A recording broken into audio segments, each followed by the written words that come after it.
বলা যায় সম্পূর্ণভাবে ইতিহাসটাই ভুলে গিয়েছে বাংলাদেশ। ফের ইতিহাস অস্বীকার বাংলাদেশের। ভারতের সহায়তা মানতে কার্যত নারাজ বিএইচপি নেতা।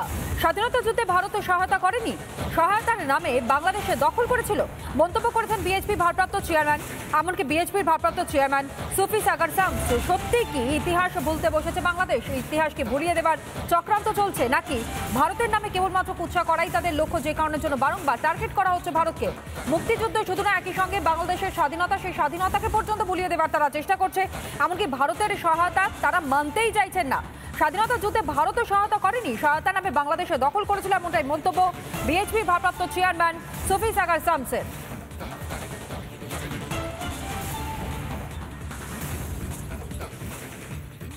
বাংলাদেশের স্বাধীনতা মুক্তিযুদ্ধে ভারত সহায়তা করেনি, সহায়তার নামে বাংলাদেশ দখল করেছিল।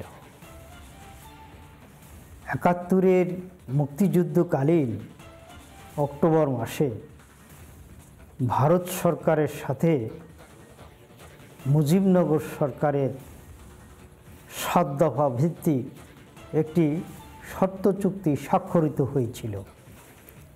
একটি স্বাধীন দেশে সামরিক, প্রশাসনিক, পররাষ্ট্র এবং বাণিজ্যিক কর্তৃত্ব যদি অন্য একটি রাষ্ট্রের হাতে থাকে, তাহলে ওই দেশকে কি স্বাধীন দেশ বলা যায়? মতিভ্রম নাকি ষড়যন্ত্র, কোনটা? যেই বক্তব্যগুলো তারা রাখছেন তাতে স্পষ্টত এই অভিযোগটাই সামনে আসছে। কি কারণের জন্য? ইচ্ছাকৃত কি বদলিয়ে দেওয়ার চেষ্টা করা হচ্ছে? আন্তর্জাতিক সম্পর্ক বিশেষজ্ঞ ইমন কল্যাণ লাহিড়ী তিনি আমাদের সঙ্গে রয়েছেন টেলিফোন লাইনে। ইমন কল্যাণ বাবু, কি বলবেন এই ঘটনার প্রেক্ষিতে, যেখানে বিএইচপি নেতা তিনি বলছেন যে স্বাধীনতা যুদ্ধে নাকি ভারত সহায়তা করেইনি, সহায়তার নামে বাংলাদেশে দখল করেছিল, সম্পূর্ণটা মতিভ্রম নাকি ষড়যন্ত্র?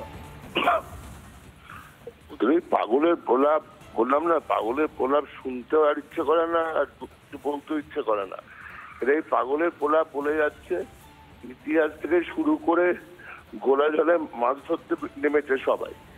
বাংলাদেশ স্বাধীনতার সংগ্রামে যারা মুক্তি বাহিনী, তার পেছনে মদত দিল কারা? পাকিস্তানের সঙ্গে তো ন্যাটো থেকে শুরু করে বড় বড় শক্তিরা ছিল। তাহলে মুখ টুকরে মাটিতে পড়তো বাংলাদেশের মানুষ যারা ভাষার আন্দোলনের জন্য পথে নেমেছে। ভারতবর্ষ সার্বিক স্বাধীনতা শুধুমাত্র দেয়নি, যুদ্ধবন্দীদের এখানে নিয়ে এসে তাদের রিহ্যাবিলিটেট করে ফিরিয়ে দেওয়া, একই সঙ্গে রিফিউজিদের এখানে স্থান দেওয়া, সবটাই ভারতবর্ষ করেছে। রাশিয়ার সঙ্গে চুক্তির সময় বাংলাদেশ কে সঙ্গে নেওয়া, তো কোনটা ভারতবর্ষ করেনি? আন্তর্জাতিক স্তরে মাথা উঁচু করে বাঁচতে গেলে যা যা লাগে সব রকম সহায়তা বাংলাদেশকে ভারতবর্ষ দিয়েছে। ইমন কল্যাণ বাবু, সব থেকে বড় বিষয়, গোটা বিশ্বের ইতিহাসের কথা কেউ আলোচনা করছে না, কিন্তু স্পষ্টত নিজের দেশের ইতিহাসটা তো জানবে, সেই ইতিহাসটা পর্যন্ত তারা জানে না। মানে ছোটবেলা থেকে আমরা যেমন বাংলা, ইংরাজি, ভৌত বিজ্ঞান, জীবন বিজ্ঞান, অঙ্ক সবটা পড়েছি, ঠিক একই রকম ভাবে তাদের সিলেবাসে কি ইতিহাস ছিল না? না, ওরা তো সবটাই অস্বীকার করছে। ওরা এরপর বলবে অঙ্কেরও কোনো মানে নেই, সময়েরও কোনো মানে নেই। সময়কে অস্বীকার করা মানে তো অঙ্ককেও অস্বীকার করা। ওরা তো গণিত শাস্ত্রটাও ভুলে যাচ্ছে।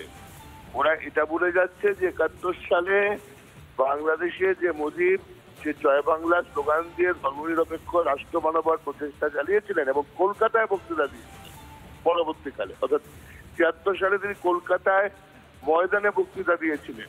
সেই মুজিবের অস্তিত্ব অস্বীকার করে জাতির জনকে মাথায় গিয়ে তারা মাথায় ভাঙছে এবং গীতাঞ্জলি থেকে শুরু করে রবীন্দ্রনাথকে পুড়িয়ে দিচ্ছে, নজরুলের নাম মুখে পর্যন্ত আনছে না। এরা তো জাতি কেন, তাদের গোটা ইতিহাস থেকে শুরু করে পর্যায়ক্রমে গঠন, রাষ্ট্র গঠন প্রক্রিয়া পর্যন্ত ভুলে গেছে বা ভুলে যাওয়ার প্রচেষ্টা চালাচ্ছে নিজেদের স্বার্থে। পৃথিবীর ইতিহাসে যদি ওরা সুদান, ওরা যদি পাকিস্তান, আফগানিস্তানের পাশে থাকে বাঁচুক, ভুলভাল ইতিহাস না বলে যেটা করছে, ওদের যা করণীয়, যে ওরা এই আধুনিকতা মানবে না সেটা সরাসরি বলুক। একেবারে তাই। ধন্যবাদ জানাই আপনাকে।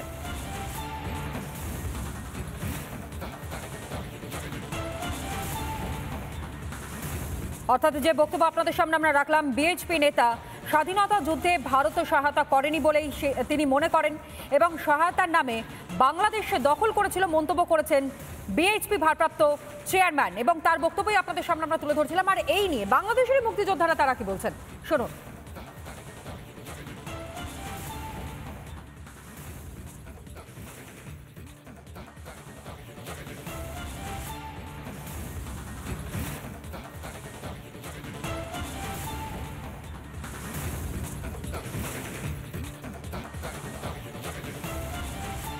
সেই বক্তব্য আপনাদের সামনে আমরা তুলে ধরবো, কিন্তু তার আগে আরও একবার জানাই, ফের যেন ইতিহাস কোথাও গিয়ে অস্বীকার করবার চেষ্টা করছে বাংলাদেশ।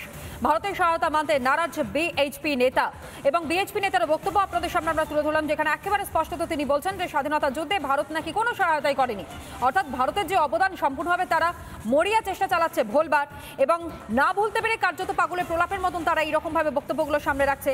কার্যত হাস্যকর বক্তব্য বিএইচপি নেতার। অনুপ্রবেশ যেন একটা ব্যাধিতে পরিণত হয়েছে। কলকাতায় ফের বাংলাদেশে অনুপ্রবেশকারীকে গ্রেফতার করা হলো। এনআরএস হাসপাতালের সামনে থেকে গ্রেফতার এক মহিলা। অনুপ্রবেশকারী সন্দেহে গ্রেফতার, পুলিশ গ্রেফতার করে, যেমনটা তথ্য এখনো পর্যন্ত পাওয়া যাচ্ছে। আর এই বিষয়ে আরো বিস্তারিত আমাদের জানাবে সৈকত, আমাদের প্রতিনিধি আমাদের সঙ্গে কিছু জানা গেল সৈকত। আর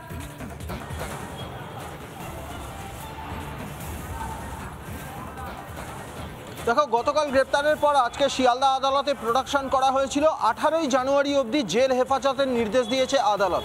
পুলিশ সূত্রে যেটা জানা যাচ্ছে, গতকালকে এনআরএস হসপিটালের সামনে খুব সন্দেহজনকভাবে ঘোরাফেরা করছিলেন এই মহিলা, এবং তারপর প্রথমে তাকে আটক করা হয়। জিজ্ঞাসাবাদে পুলিশ জানতে পারে বরিশাল এলাকার বাসিন্দা এই মহিলা, কিন্তু তার কাছে কোনো ডকুমেন্টস না থাকায় নিয়ম অনুযায়ী 14 ফরেনার্স অ্যাক্টের মামলা রুজু হয়। তাকে গ্রেপ্তার করে এন্টালি থানার পুলিশ। পুলিশ সূত্রে জানা যাচ্ছে, জেরায় এই মহিলা জানিয়েছেন মাস 3-4 আগে তার এক আত্মীয় অবৈধভাবে তাকে নিয়ে সীমানা পেরিয়ে এই রাজ্য হয়ে তাকে নিয়ে মুম্বাই চলে যায়। মূলত কাজের জন্য, কাজ পাইয়ে দেওয়ার নাম করে তার এক আত্মীয় সীমান্ত পেরিয়ে অবৈধভাবে তাকে মুম্বাই নিয়ে যায়, এবং যে নাম পুলিশের কাছে বলেছে ওই মহিলা বেবি বিশ্বাস, সেই নাম কতটা সত্যতা রয়েছে সেই বিষয়টাও খতিয়ে দেখছে তদন্তকারীরা। পুলিশের অনুমান যে বরিশালের এই মহিলাকে নিয়ে যখন অবৈধভাবে সীমান্ত পেরিয়ে এই রাজ্যে প্রবেশ করে তার আত্মীয়, তখন নির্দিষ্ট কিছু যে নথি লাগে সেই ভুয়ো পরিচয়পত্র তৈরি করতে পারেন, এবং সেই ভুয়ো পরিচয়পত্রেই এই নামটি রয়েছে এমনটা অনুমান করছে পুলিশ। পাশাপাশি তদন্তকারীরা যেটা জানতে পেরেছেন যে 3-4 মাস মুম্বাইতে পরিচারিকার কাজ করার পর তিনি আর সেখানে থাকতে পারছিলেন না, সেখান থেকে পালিয়ে আসতে চাইছিলেন। সেই জন্যে মুম্বাই থেকে পালিয়ে একেবারে প্রথমে হাওড়া, তারপরে শিয়ালদা থেকে ট্রেনে বাংলাদেশে যেতে চেয়েছিলেন। শিয়ালদা স্টেশনে যারা জিআরপি বা আরপিএফ রয়েছে তাদেরকে জিজ্ঞাসা করেন এবং জানতে পারেন যে এখান থেকে ট্রেনে সরাসরি বাংলাদেশ যাওয়া যায় না, বাসে যাওয়া যায়। সেই জন্য তিনি বাস ধরার জন্য এই এনআরএস হসপিটালের সামনে ওয়েট করছিলেন, কিন্তু তার গতিবিধি বেশ কিছু সন্দেহজনক গতিবিধি ছিল।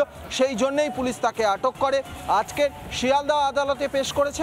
18 তারিখ অবধি, অর্থাৎ 18ই জানুয়ারি অবধি তার জেল হেফাজতের নির্দেশ দিয়েছে শিয়ালদা আদালত। বেশ, ধন্যবাদ জানাই তোমায়। অর্থাৎ যেমনটা আপনাদের সামনে আমরা তুলে ধরলাম, আমাদের প্রতিনিধি সৈকত যেমনটা বলল যে ইতিমধ্যে গ্রেফতার করা হয়েছে তাকে, এবং এনআরএস হাসপাতালের সামনে থেকে গ্রেফতার করা হয় মহিলাকে। অনুপ্রবেশকারী সন্দেহে গ্রেফতার করা হয়েছে এবং গ্রেফতার বাংলাদেশের বরিশালের বাসিন্দা। তার কাছে ছিল না কোনো বৈধ কাগজপত্র, কোনো বৈধ নথি, এমনকি বাংলাদেশি মহিলাকে জেরায় চাঞ্চল্যকর তথ্য সামনে আসছে। 18 জানুয়ারি পর্যন্ত ধৃত মহিলার জেল হেফাজতের নির্দেশ দিয়েছেন বিচারপতি। নানা ধরনের কন্টেন্ট দেখার জন্য লাইক করুন, শেয়ার করুন আমাদের ফেসবুক পেজ, সাবস্ক্রাইব করুন আমাদের ইউটিউব চ্যানেল। পাশাপাশি অন্যান্য ব্রেকিং নিউজের জন্য অবশ্যই চোখ রাখুন রিপাবলিক বাংলায়।